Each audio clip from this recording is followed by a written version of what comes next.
Good morning. Can you hear me? Good morning, everybody. Okay.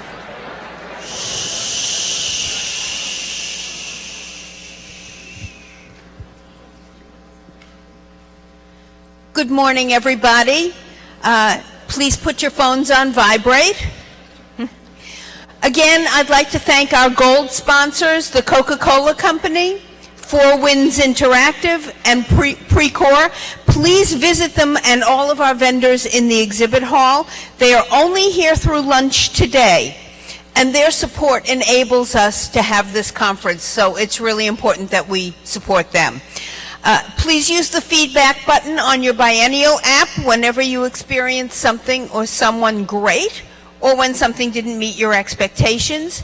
Your feedback is important to us. Before we bring our JTalkers up here, we'd like to share this heartwarming story from Rose and Max Rady, JCC of Winnipeg, Manitoba.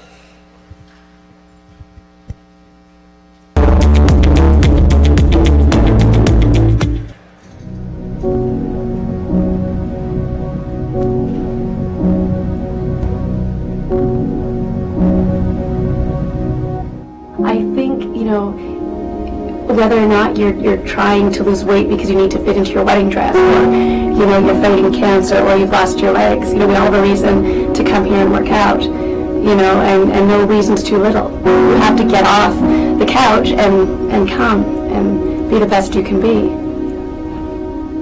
I lost my legs in April. I'm a bilateral below-the-knee amputee, and my biggest goal was to get back to the Rady Center. I constantly said to my physiotherapist, when can I rejoin, when can I rejoin? I had my amputations in April, and I joined in July. Yeah, and I was back at the gym, and really pushed myself. I want to reclaim back. When you're sick, or if you all of a sudden gain weight, or have something happen in your life, there's this intense desire to get back the old you. So that's my...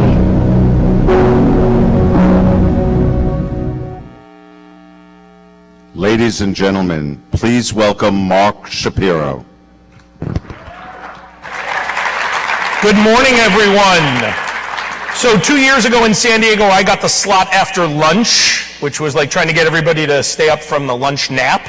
And now I get after breakfast. I think I'm getting a message about always following the meal. Good morning. I hope everyone's doing well. Good morning, everyone. The camp director in me definitely comes out. I'm so excited to welcome you to JTalks this year.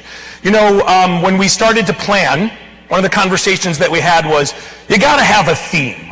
If you don't have a theme, it'll just be 6 different talks, no one will be able to follow them. So the question that we asked ourselves is, the core of what we do as a JCC, how are we going to ensure it's still here 100 years from now? So, it's the year 2116, and my slides are on either of the screens to my right or left. And there we go. So, it's the year 2116, and it's 100 years from today. Now, I do have some good news for you.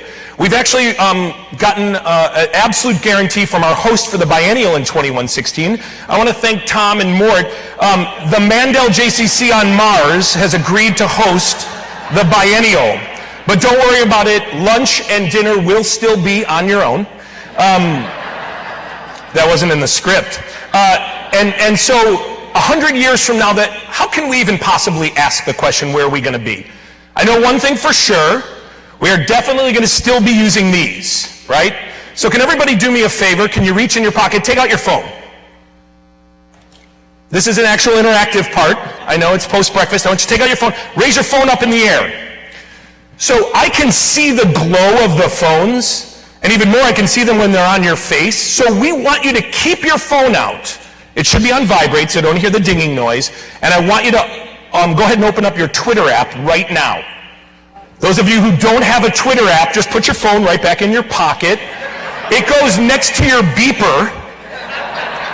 And I can tell you that 100 years from now, this is still going to be a part of our lives one way or another. It might be an implant like a chip.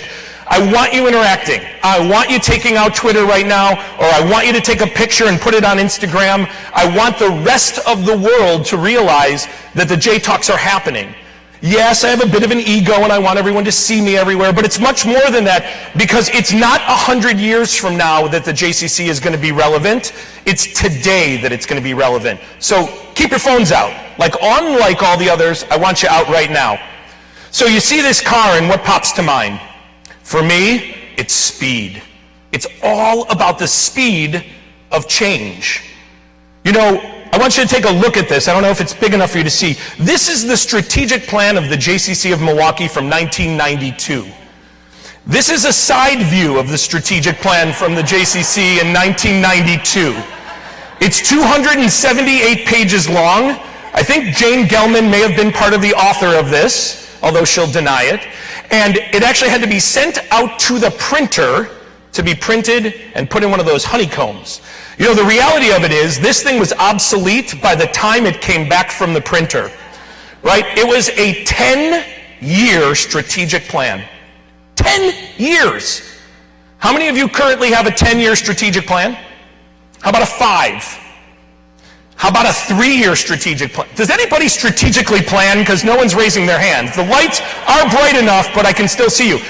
Anything more than 3 years is a waste of time. My phone will be broken by 2 years. Apple has insured it by putting a piece in there that breaks 31 days after Apple Care is up.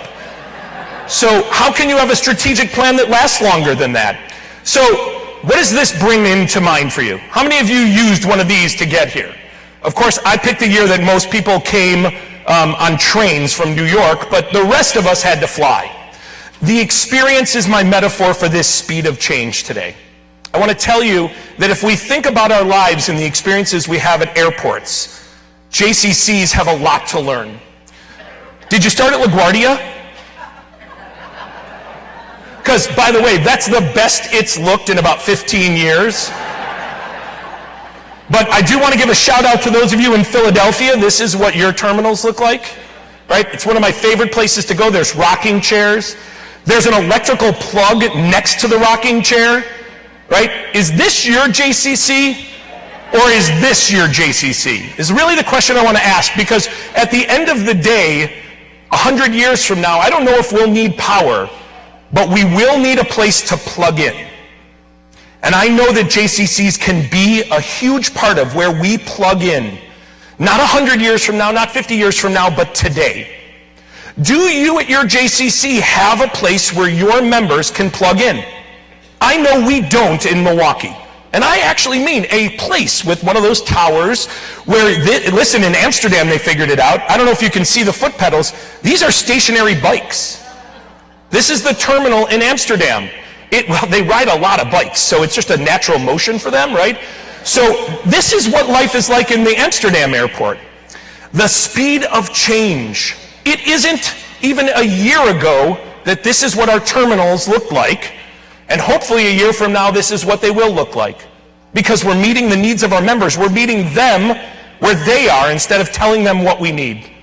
How many of you have ever taken one of these? Yeah, just so you know, Mark Verstegen is going to be on later. He's not happy that you took the moving walkway when you could have just walked instead. But let's be serious. We have even figured out a way to ensure in a walkway that no one feels left out. Right? There's stand and there's walk. No one pays attention to it, by the way, if you've ever tried to get somewhere quickly on one of these moving walkways. It's kind of like the carpool lane. And the reality is that we have to realize that even with these signs, we have a generation that we need to be talking to that will be guiding and leading our JCCs 100 years from now, and they need the lane on the left. The speed of change is what's driving us right now. The future of our JCCs is to try and get ahead, to try and catch up. Do we have to be on the walk, the stand, or the run? No, part of what our job is also to make sure is that we skip the walkway, that it's not always about express, that we offer that you can get on our walkway and you can get off at terminal gate number 21 if you want to. And if you want to stay on for the ride because it's fun and you go down to gate 43 and you walk it back, great. If you're in a hurry, you get on the express walkway. Hey, it looks pretty familiar, doesn't it? I mean, when you think about it, we have these in our JCCs. They're there. But the question is, how can we keep improving, picking up this speed of change? You know, when you think about the lower concourse at the United Terminal at O'Hare, they've even gone to make it into arts and culture. And we're going to be covering these different subjects over the next hour as we have 5 great J-talkers who are going to talk about each of the core businesses of the JCCs and what we're going to do to make sure we're here 100 years from now. This is our walkway. This is the speed of change, from the mom who's working out with us as she's getting ready to have her first kid, to these cute little kiddos that are in our early childhood programs, to Shabbat Sings, to after-school homework clubs, to an amazing Shabbat at Camp Interlochen in the Northwoods of Wisconsin, to our after-school programs with our kids, to young families, to making sure that our elder statesmen have been a part of our community forever, continue to be healthy with us, and to being there at all stages of life. I promise you, that is not necessarily speeding up, but the changes are. And we have to pay attention over the next hour to how we do the same thing. I can tell you what's going to happen 100 years from this past Shabbat. Anybody know? It should be easy to figure out because we are the most obsessive book club in the history of mankind. We read a book, we roll through it, at the end of the year we're like, hey, what do you want to read this year? I know, let's read it again. 100 years from this past Shabbat, we will be reading Parashat Kedoshim. It is the holiness code, and I can guarantee we will be reading it. I can almost guarantee that it is going to look exactly the same, but you never know. It might be off of some electronic version, but I hope not. And in Parashat Kedoshim, we get the answer. Hachnasat Orchim. Alan talked about it yesterday to us. We are the welcome mat of the Jewish community. We will be the welcome mat of the Jewish community 100 years from now. If we do and figure out how to keep up with this speed of change, we will be as relevant 100 years from now, more relevant 100 years from now than we are today. Thank you very much.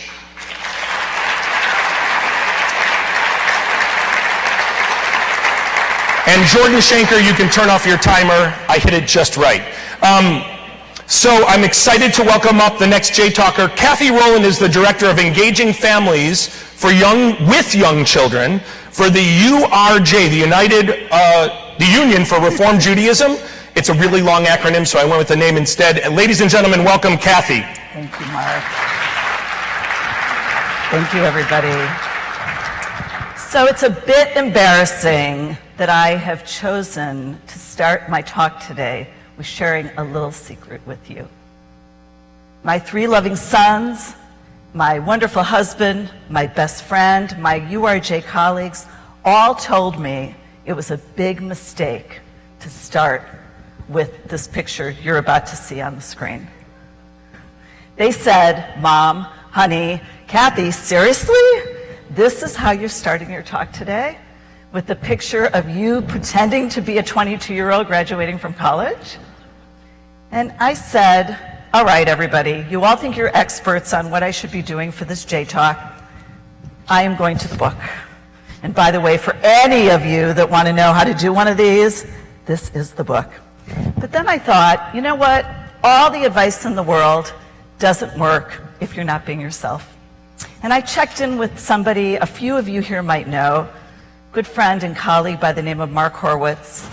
And Mark said to me, Cathy, a J-talk is about being yourself, being passionate, being authentic. So I said, all right, here goes.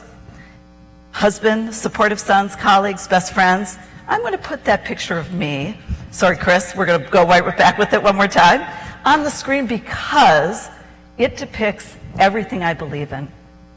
And less than 2 weeks ago, as I walked down the aisle at Temple Emmanuel as a new graduate of Hebrew Union College, Jewish Institute of Religion, thank you, I think if you look closely, you will see a passion exuding in me that helped me think and know that I could change the world.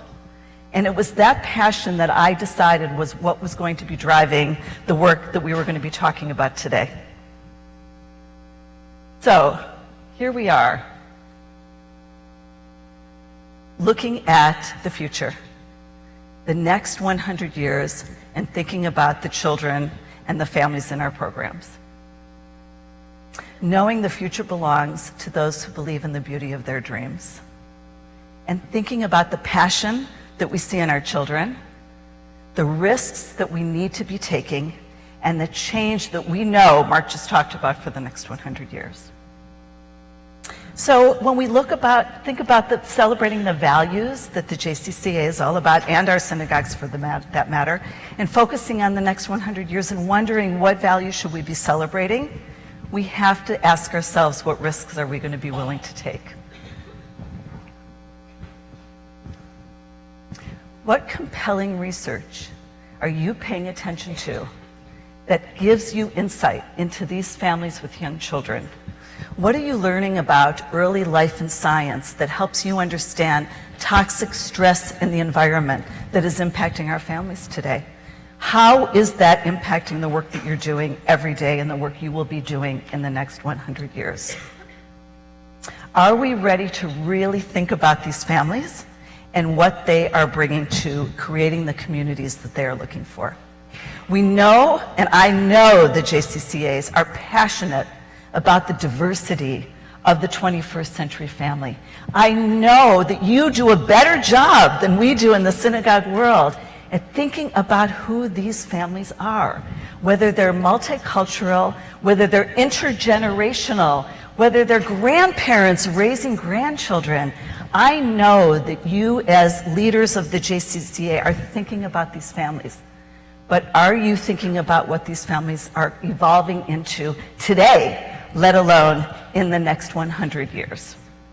We know that these millennial families want to belong to communities, not organizations. What does that mean to an organization like ours? We know that these millennials, and I know you learned a lot about this yesterday, so I'm not going to spend too much time. We know that peer-to-peer approval is more important to them, their own friends and what their friends say to each other on their social media devices, than even us as the experts in the field. We also know that they're interested in their old branding. They want to co-construct every experience that they have because they think they're the experts.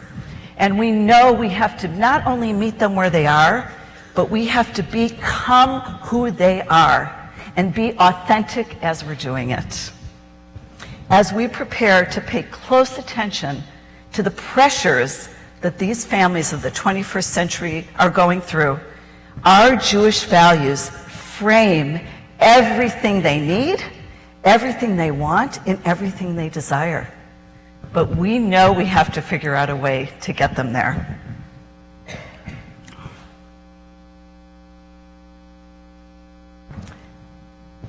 Imagine the assumptions that we're making about our families today are that they will come if we build it.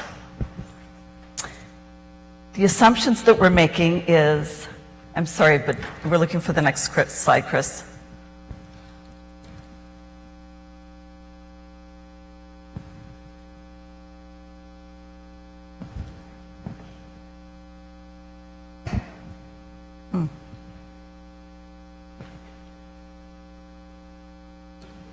You do. We need a 12-year-old to fix it. You're right about that. All right, I'm going to keep going. We know the assumptions that we're making about today's families are real. We also know that we have to be tuned into what those assumptions are. We have to pay attention to the difference between a fad and a difference between what is real. And we know we have to pay attention to what these families are looking for every day. And I'm so sorry, but I'm really hoping we can get my slide up there. Okay, we're going to keep going. You're with me? Okay. So with that being said, let's talk about the risks. Let's talk about the risks that...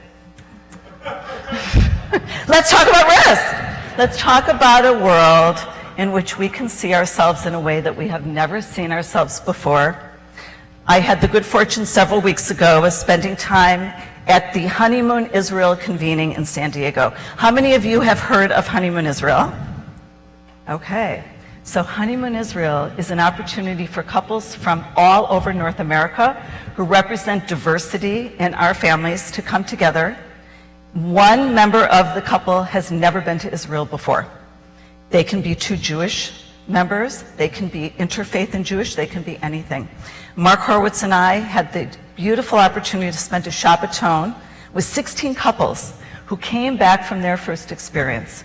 And we sat with these couples for 48 hours and engaged in a conversation with them about what are they looking to create with their families as they move forward. And guess what we learned? Judaism was really, really important to them. They started asking Mark and I, where can we go? Where can we find a Judaism that seems authentic to us? What experiences can you provide? And we started listening and talking to one another about what the future might look like for these families. And the good news is, they are not only interested in community, they are passionate about community.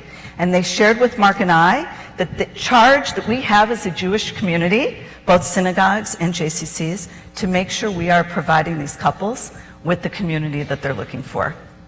So our challenge today, in the next 100 years, as we move together and think about our families, is to make sure we are taking risks. We share our passion for the Jewish values that are very authentic to us through the beautiful Sheva framework that I love and many of you here are very familiar with, and that we continue to not only meet these families where they are, but try to become these families as we can absolutely not only immerse ourselves with them, but have them become us. And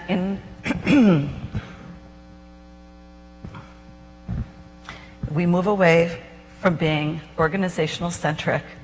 This slide to me is the most important slide I'd like you to take away today. This depicts the landscape as a family who is beginning a journey. This is what it looks like. This is how overwhelming it is to them. If you can put yourself in their shoes and see how the journey looks, if we can start thinking together about co-constructing something that's a little simpler for them, we might be a little bit more effective in meeting with where they are. Family engagement, access, and quality are the three buckets that we have learned are most important to these families. Everything from brain research on special needs to relationship building to being obviously welcoming, and in the reform movement you probably have heard our new phrase, audacious hospitality. That is at the core of what we need to be doing as a Jewish community. If we are tuned in to the realistic image of the 21st century family, we know that our structures and organizations can evolve to meet their needs. So in closing, as we work together to provide the necessary tools and skills that our directors, our teachers, our educators need to meet the needs of today's millennial families, we will begin to shape the family's Jewish identity and provide a rich and meaningful Jewish-based values framework that will encourage these families not only to be on a journey with us, to be on a journey with us for the rest of their lives. As I wind down today, I want you to think back to my skipping down the aisle with passion and enthusiasm as a graduate less than 2 weeks ago. And I invite you to bring that passion, the risk-taking, and looking for change in every aspect of your life as you think about the next 100 years. And let's stop sitting around and just talking about it and get together and do it. Thank you.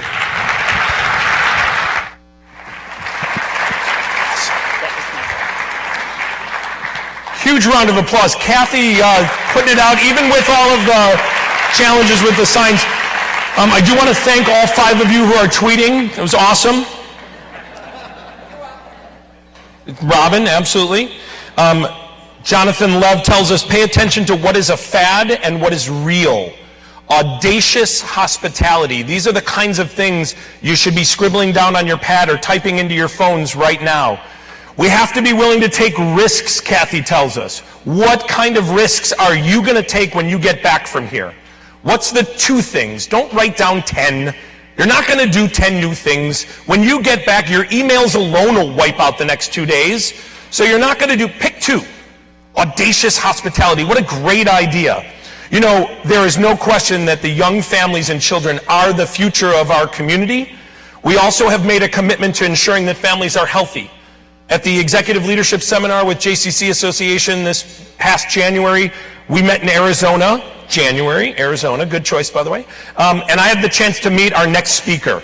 Mark Verstegen is the president or the CEO of EXOS Medifit. And I got to tell you something, I was awed by him then. I can't wait for the next 10 minutes because I think you're all going to be awed by him now. The stage is all yours, Mark. Thank you, Mark. Thank you. I'm absolutely honored to be here and be amongst a group of such wonderful people. Our story is all about understanding and upgrading other people's stories. We empower them to reimagine what is possible. I'm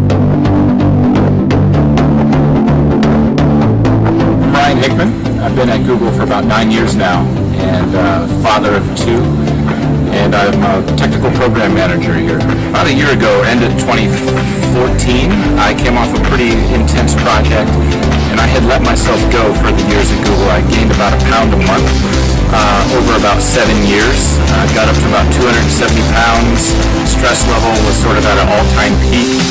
I didn't have my work-life balance in check, and I realized I needed to fix that. It looked like the metabolic class was really approachable, so I signed up for a 5 o'clock class. I came once a week, and twice a week, and now I do it 5 days a week. And a year later, I'm hooked.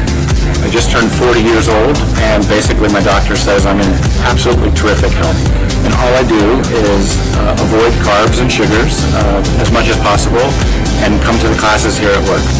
I think that's a terrific achievement. And now when I go for hikes, every other weekend with my kids, we're out here in the hills in the Bay Area going off for hikes. I'm out there biking with them. We go swimming during the summer. I feel like I can keep up. The family's happy to have their dad out there with them. And hopefully I'll be there for another 40, another 50 years too.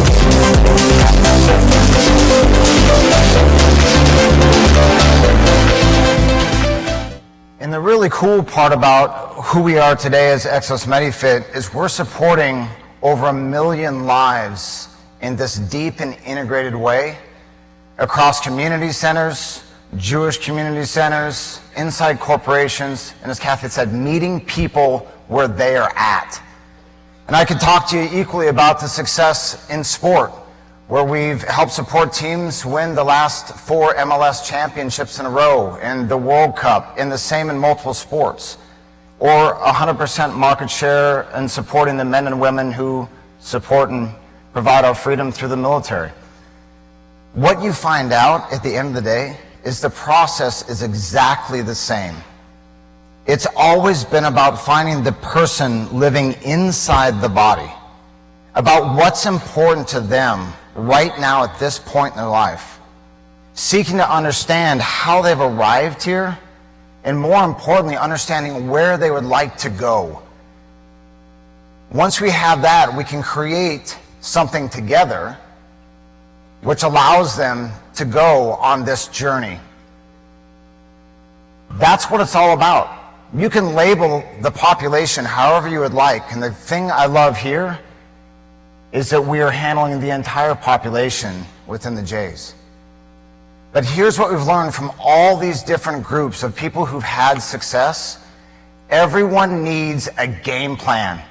Cathy just showed you how confusing all that can be on the screen, especially as we go in this evolutionary period. We all need a game plan.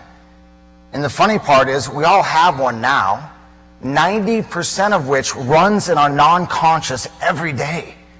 So whether it's programmed well or programmed poorly, we are simply a reflection of what's running our software in our non-conscious. That's why we all need a game plan, and we need to be the individual that we are and be respected for the individual we are and have individualized X's and O's across mindset, nutrition, movement, and your recovery. Those are the 4 raw ingredients of a quality life, regardless of what direction you would like to point yours. the mindset from the very first thought that gives you the inspiration when you first wake in the morning, all the way into how we set our intent to move through our days, and then ultimately getting to how we fuel and how we move to decrease pain, to prevent pain, and ultimately help perform above the neck and below. And ultimately, just like we do every day, charging our phones and the rest, we need to recover. And that is truly the limiting factor to a lot of our health through performance. But that's why I'm here today. I've never shared this publicly. In fact, I don't even think I've shared it with my family. But each morning and each evening when I give thanks, I love to send our love and blessings to my loved ones, to those who need it globally, and also those who provide us hope.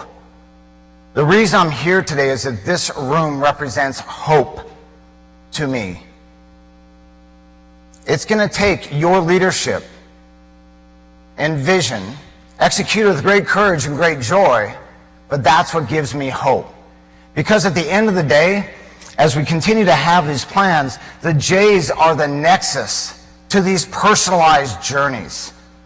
The J's are the one who have the community there, but need to continue to uplift and fulfill our responsibility. The J's shouldn't be about chasing one-dimensional fads or things that are hot in the market. That's not the J's. The J's have always been the intellectual high ground in our society. To be in the leadership position with enough stable keel in that leadership position to be able to continue to set a quality and known path forward. That's what we need the J's to continue. And we need to meet each one of them with the same precision and responsibility on their own game plans. And the reason this will be true is because the J's are the respected and the trusted proactive health solution of the future. This is the health systems, both the payers and the providers. It's to doctors, it's to employers. It is to the entire community because of the engagement and the outcomes that happen at the Y. When I was at the JCC San Francisco, Laura Greenfield had this beautiful, small, warm event. And I remember her, halfway through dinner, looking me in the eye and she said, "This is a healing place." And it was absolutely beautiful and part of the inspiration. But we also need to know that it's only a healing place if we provide individualized game plans for people, and not, again, a small select people, but access to all, that let them lead their best lives.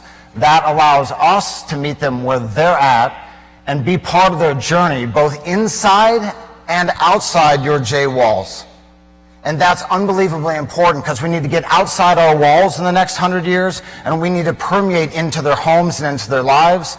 And the reason that I say the J's give me hope is because when we talk about JCCs, community centers here is not just about what happens inside this wall or even inside this Jewish community. It is about standing for this approach moving forward that affects the entire community.